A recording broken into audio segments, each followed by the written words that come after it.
My father was one of two.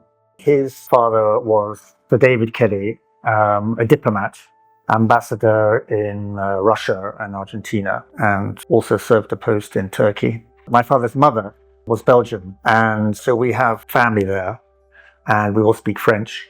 And my mother, very English family, and yes, they met in London, and he proposed to her on the Serpentine in a boat.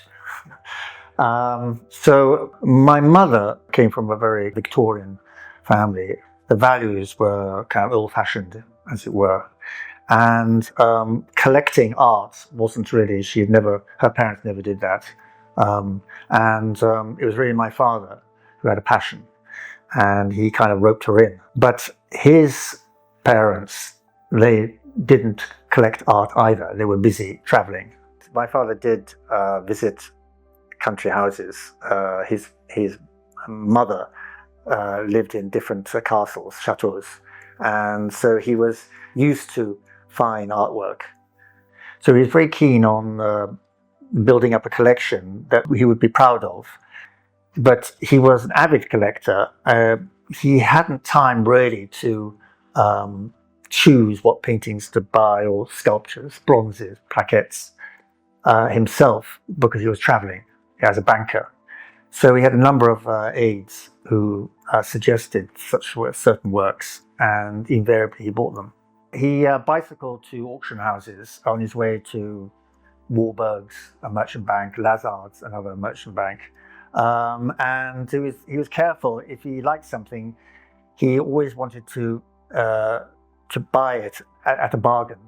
So he'd find out the estimate, and he would go below it. And 1 of 10, he would buy it. He would get it. So he was very happy. Apart from bicycling to Christie's and Sotheby's and Bonham's, where he bought kind of perhaps lesser well-known works, it was a collection of connoisseurs who gave advice on what he should buy. So before moving to the Piper, we lived in Carlisle Square, where there was a large drawing room and a library. And there was space for his artwork, his art collection. And then we moved to the Piper building, which is in Fulham.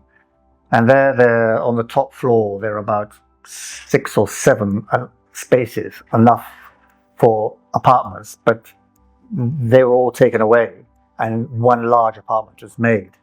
And there was a ballroom there where there was enough room to put part of his collection. And also in the dining room, the library, and the drawing room, all these areas were really chock-a-block full of artwork.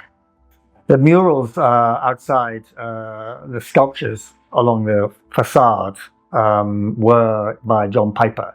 And I always thought they were granite, but actually they're fiberglass, and they weather very well. And then inside we had a set of drawings by Piper. And then my father, quite wisely, he bought paintings by John Piper's son, and then also of John Piper's grandson.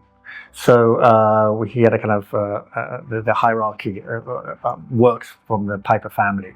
And he commissioned Luke to paint a landscape from the window from the ballroom of Thames and the buildings, which worked out quite well.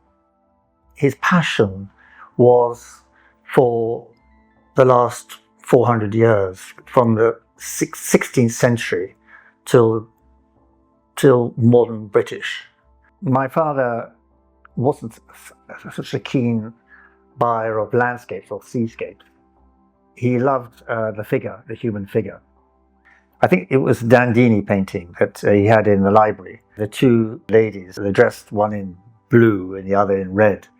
And they're symbols of the arts. So there's a book, and there's a sculpture, and there's a paintbrush. And it's a very warm painting, and typical late Renaissance. But he had others. He had the Suzanne and the Elders, and it was so lovely. He's got these two old people kind of looking through a hedge at Susanna, who's bathing. Those two became animals later, or they were turned into something. Towards the end of his life, the modern British was a real was a period that he was very keen on collecting. He had a Lowry drawing, which was unusual because it was dark, and he preferred really more positive subject matters. So that was an exception. He had many artists paint his portrait. I don't know if that was vanity or just helping contemporary art. And I painted my father a number of times. So I painted him by the swimming pool, reading the Financial Times. This is about 40 years ago. And then recently I painted 3 or 4. And he was a good sitter. He stayed very still.